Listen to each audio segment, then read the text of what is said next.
Hola, ¿cómo están? Bueno, hoy vamos a ver cómo se calcula un momento de inercia. Pero bueno, antes que nada hace falta saber qué es el momento de inercia. El momento de inercia es la resistencia que ofrece un cuerpo que tiene masa mientras rota en un eje, bueno, a rotar sobre este eje. Entonces, si tiene un disco pesado que está rotando, por ejemplo, este que tengo acá en la mano, que bueno, en este caso no es muy pesado, pero si fuera un disco macizo que gira, si yo lo quiero frenar, no es tan fácil. Bueno, esto pasa porque cada punto del cuerpo tiene una masa particular que se está moviendo a una velocidad determinada. Entonces, si yo quiero frenar este disco, lo que estoy haciendo básicamente es cambiar su velocidad. Y eso significa una desaceleración. Entonces, como el cuerpo tiene masa, a cada punto hay que aplicarle una fuerza para que desacelere. Esto es lo que dice Newton en su segunda ley, que vincula la fuerza con la masa y la aceleración. Es decir, si yo tengo un cuerpo que se está moviendo, o sea que tiene masa, y yo le aplico una fuerza, voy a cambiar su aceleración. Entonces tenemos nuestra masa que rota.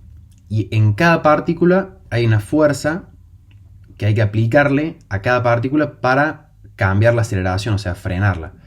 Entonces, cada partícula, por la distancia que hay desde esa partícula hasta el eje de rotación, va a generar un momento, que es una fuerza por una distancia.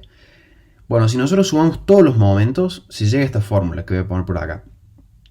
La fórmula es la sumatoria de todos los momentos, es igual a I por alfa. I es el momento de inercia del objeto, que después vamos a ver qué significa.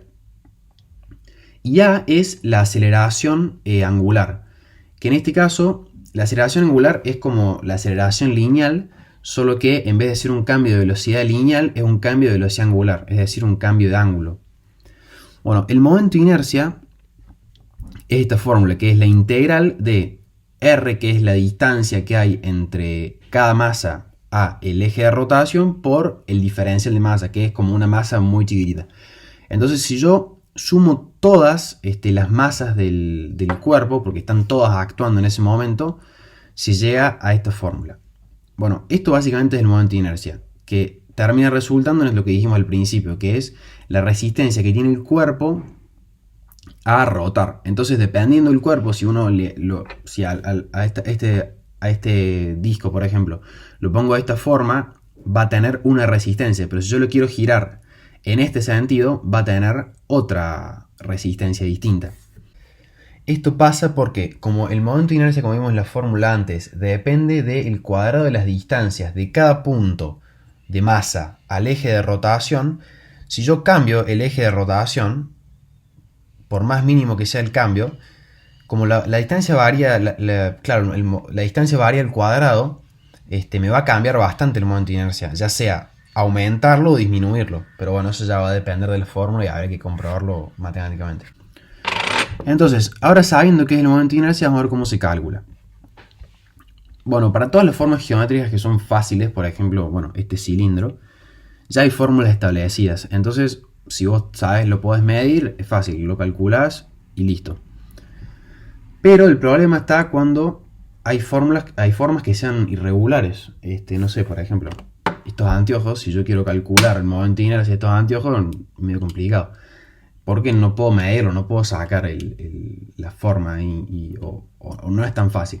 Entonces, el método que se usa para esto, hay muchos métodos, pero uno que es muy fácil es usar dos hilos. Entonces yo, por ejemplo, ahora vamos a poner una foto de cómo lo hicimos el experimento, pero yo tengo este disco y si yo le cuelgo, lo cuelgo de dos hilos, uno de este lado y otro de este otro, a una distancia, a una altura bastante alta, o sea, bastante considerable, y yo lo hago rotar, o sea, hago que lo hago como moverse un pequeño ángulo para que empiece a oscilar. Esta oscilación va a generar un periodo. Y bueno, la fórmula que está acá abajo, que voy a poner también, bueno, esta me vincula, bueno, primero el peso del disco, después el periodo, después la distancia entre los ejes, que bueno, en este caso va a ser el diámetro del cilindro, y por último la altura a la que están atadas los hilos donde está colgando. Bueno, una vez que se tiene esto, se cambian los datos en la fórmula y se llega al valor del momento de inercia. Al momento de hacer el experimento no usamos esta pieza, sino que usamos una pieza de aluminio que son más fáciles de sacarle las medidas. Entonces la colgamos de los dos hilos y como los hilos tenían como una altura de como 60 centímetros, era complicado que se mantuviera bien estable rotando. Entonces lo filmamos para poder ponerlo después en este programa de traqueo, donde se ve que el programa ve un punto y lo va siguiendo y genera esta curva.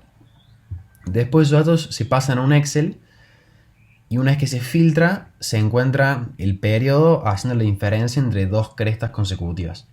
Entonces después sacan todas las diferencias de todas las crestas y se llega, hace un promedio y se llega al periodo, que en este caso dio 1,25 segundos. Entonces, bueno, ponen todos los datos en la fórmula. Como se ve acá, se puede llegar a un momento de inercia de 545,37 gramos.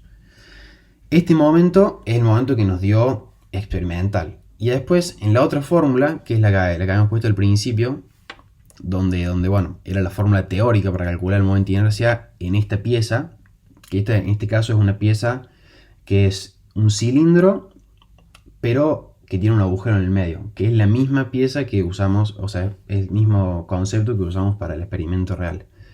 Bueno, el teórico da 546,136, que es muy cerca. Entonces, si se calcula el error de eso, da un error de 0,14, que es muy aceptable. Entonces, bueno, esto fue básicamente cómo se calcula el momento de inercia en objetos que rotan básicamente, y cómo se compara, bueno, el experimental con el teórico y bueno, todo eso. Así que espero que les haya servido y nos vemos en la próxima.